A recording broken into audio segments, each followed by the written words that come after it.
ہماری تاریخ میں ایک بہت بڑا اور خوبصورت نام عبداللہ بن زید رحمۃ اللہ علیہ کا ہے۔ آپ نے ساری زندگی نکاح نہیں کیا، جوانی گزر گئی، بڑھاپا آ گیا، ایک دن بیٹھے حدیث مبارکہ پڑھ رہے تھے تو اس میں نبی کریم صلی اللہ علیہ وآلہ وسلم کا فرمان پڑھا، جس کا مفہوم یہ تھا کہ جنت میں کوئی اکیلا نہیں ہوگا۔ جو نکاح کی عمر میں نہیں پہنچا یا پہنچا بھی تو یہ کسی وجہ سے نکاح نہیں ہوا اور وہ مسلمان ہی مرا تو اللہ مسلمان مردوں اور عورتوں کا جنت میں آپس میں نکاح کر دے گا۔ جب یہ حدیث پاک پڑھی تو دل میں خیال آیا کہ یہاں تو نکاح نہیں کیا تو جنت میں ہونا ہی ہونا ہے، تو جنت میں میری بیوی کون ہوگی؟ دعا کی کہ یا اللہ مجھے دکھا تو صحیح جنت میں میری بیوی کون ہوگی۔ پہلی رات دعا قبول نہیں ہوئی، دوسری رات بھی دعا قبول نہیں ہوئی، تیسری رات دعا قبول ہو گئی۔ خواب میں کیا دیکھتے ہیں کہ کالے رنگ کی عورت ہے، حضرت بلال حبشی کے دیس کے رہنے والی، اور وہ کیا کہتی ہے کہ میں میمونہ ولید ہوں اور میں بصرہ میں رہتی ہوں۔ پتہ مل گیا، آنکھ کھل گئی حضرت کی، تہجد کا وقت تھا، نوافل پڑھے، نماز فجر باجماعت ادا کی، سواری لے کر حضرت عبداللہ بن زید بصرہ روانہ ہو گئے۔ وہاں لوگوں نے آپ کا بڑا اچھا استقبال کیا۔ حضرت کا نام تھا ہی بہت بڑا، بٹھا کر پوچھا، حضرت بتائے بغیر کیسے آنا ہوا؟ خیر تو ہے؟ آپ نے پوچھا، یار یہ تو بتاؤ یہاں کوئی میمونہ ولید رہتی ہے؟ لوگوں نے حیران ہو کر پوچھا، حضرت آپ اتنی دور سے چل کر میمونہ ولید سے ملنے آئے ہیں؟ آپ نے فرمایا، کیوں؟ اس سے کوئی نہیں مل سکتا۔ لوگوں نے بتایا، حضور وہ تو دیوانی ہے، لوگ اسے پتھر مارتے ہیں۔ آپ نے پوچھا، کیوں پتھر مارتے ہیں حضور؟ وہ کام ہی ایسے کرتی ہے، کوئی رو رہا ہو تو اسے دیکھ کر ہنسنے لگتی ہے اور کوئی ہنس رہا ہو تو اسے دیکھ کر رونا شروع کر دیتی ہے، اور وہ اجرت پر پیسے لے کر لوگوں کی بکریاں چراتی ہے۔ آج بھی وہ ہماری بکریاں لے کر جنگل میں گئی ہے، آپ آرام فرمائیں، عصر کے بعد وہ آ جائے گی، آپ مل لیجئے گا۔ حضرت نے فرمایا، عصر کس نے دیکھی؟ کہا، وہ کس سمت گئی ہے؟ لوگوں نے کہا، حضور جنگل نہ جائیں، بہت خوفناک جنگل ہے۔ آپ نے فرمایا، بتاؤ تو صحیح کس طرف گئی ہے؟ لوگوں نے بتا دیا۔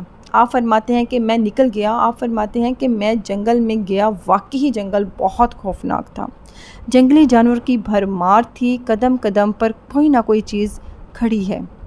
آپ فرماتے ہیں کہ قربان جاؤں اس عورت کی مردانگی پر، وہ اس جنگل میں کس طرح بکریاں چرا رہی ہے، شیروں نے اس کی بکریوں کو ابھی تک کھایا نہیں، اتنے درندے ہیں، سارے مل کر حملہ کر بھی دیں تو یہ اکیلی عورت کس کس کو روکے گی؟ خیر، آپ فرماتے ہیں کہ وہ جگہ جہاں لوگوں نے مجھے بتایا تھا میں وہاں پہنچ گیا۔ جب میں وہاں پہنچا تو منظر دیکھ کر میں حیران رہ گیا۔ دو حیران کر دینے والے منظر میں نے دیکھے۔ پہلا یہ کہ میمونہ ولید بکریاں نہیں چرا رہی تھی، بلکہ اس جنگل میں جائے نماز بچھا کر نوافل پڑھ رہی تھی۔ پر بکریاں چرانا تو بہانہ تھا، یہ تو بہانہ تھا دنیا سے کنارہ کشی کرنے کا۔ لوگ یہی سمجھتے تھے کہ میمونہ سارا دن بکریاں چراتی ہے، لیکن میمونہ بکریاں نہیں چرا رہی تھی۔ دوسرا کیا دیکھا کہ میمونہ تو نماز پڑھ رہی ہے، پر بکریاں کون چرا رہا ہے؟ بکریاں تو ایک جگہ نہیں رکتی، ادھر جاتی ہیں کبھی ادھر جاتی ہیں۔ آپ فرماتے ہیں کہ میمونہ نماز پڑھ رہی تھی اور شیر بکریاں چرا رہے تھے، بکریاں چرا رہے تھے، شیر ان کے ارد گرد گھوم رہے تھے۔ اگر کوئی بکری بھاگتی، کیونکہ بکری کی فطرت میں ہے شرارت کرنا، تو شیر اسے پکڑ کر واپس لے آتا، لیکن کچھ کہتا نہیں۔ آپ فرماتے ہیں کہ میں حیران و پریشان کھڑا تھا کہ یہ کیسے ہو گیا، یہ فطرت کیسے بدل گئی؟ لوگ کہتے ہیں کہ فطرت نہیں بدلتی، یہ شیروں اور بکریوں میں یاری کیسی ہو گئی؟ آپ فرماتے ہیں کہ میں دنگ و حیران و پریشان کھڑا تھا، مجھے نہیں پتا تھا کہ کب میمونہ ولید نے نماز ختم کر دی اور مجھے مخاطب کر کے کہتی ہیں کہ اے عبداللہ، ملنے کا وعدہ تو جنت میں تھا، آپ یہاں آ گئے۔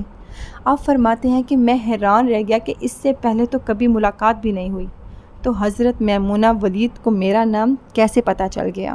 آپ فرماتے ہیں کہ میں نے میمونہ ولید سے سوال کیا کہ اس سے پہلے ہم کبھی ملے نہیں، ہماری کبھی ملاقات نہیں ہوئی، آپ کو میرا نام کیسے پتہ چلا؟ جواب ملا، حضرت میمونہ فرماتی ہیں کہ عبداللہ، جب اللہ نے رات کو تجھے میرے بارے میں بتایا، اسی رات اللہ نے مجھے آپ کے بارے میں بتایا تھا۔ آپ فرماتے ہیں کہ جس چیز نے مجھے سب سے زیادہ حیران کیا وہ یہ تھا کہ یہ فطرت کیسے بدلی۔ میں نے حضرت میمونہ ولید سے پوچھا، آپ یہ تو بتاؤ، یہ شیروں نے بکریوں کے ساتھ یاری کیسی کر لی؟ یہ تو غذا ہے ان کی، اگر شیر بکریوں کے ساتھ یاری لگائے گا تو کھائے گا کیا؟ یہ کیسے معاملہ ہے؟ حضرت میمونہ ولید فرماتی ہیں کہ جب سے میں نے اپنے رب سے صلح کر لی ہے، اس دن سے ان شیروں نے بھی میری بکریوں کے ساتھ صلح کر لی ہے۔ سبحان اللہ۔ اللہ تعالی ہمیں بھی اپنے ساتھ ایسے ہی معاملات کرنے کی توفیق عطا فرمائے۔ دنیاوی معاملات کو اللہ پر چھوڑیں اور اللہ کے ساتھ لو لگا لیں، اللہ کے ساتھ صلح کر لیں۔ میں کہتی ہوں آپ کی دنیا تو کیا، آپ کی آخرت بھی سنور جائے گی۔ تو اس امید کے ساتھ کہ آپ کو میری ویڈیو پسند آئی ہوگی، مزید اس طرح کی اچھی اور انفارمیٹیو ویڈیو دیکھنے کے لیے ہمارے چینل کو ضرور سبسکرائب کریں۔ اپنا رکھیں بہت سا خیال، ملتے ہیں بہت جلد ایک نیو انفارمیٹیو ویڈیو میں۔ اللہ حافظ۔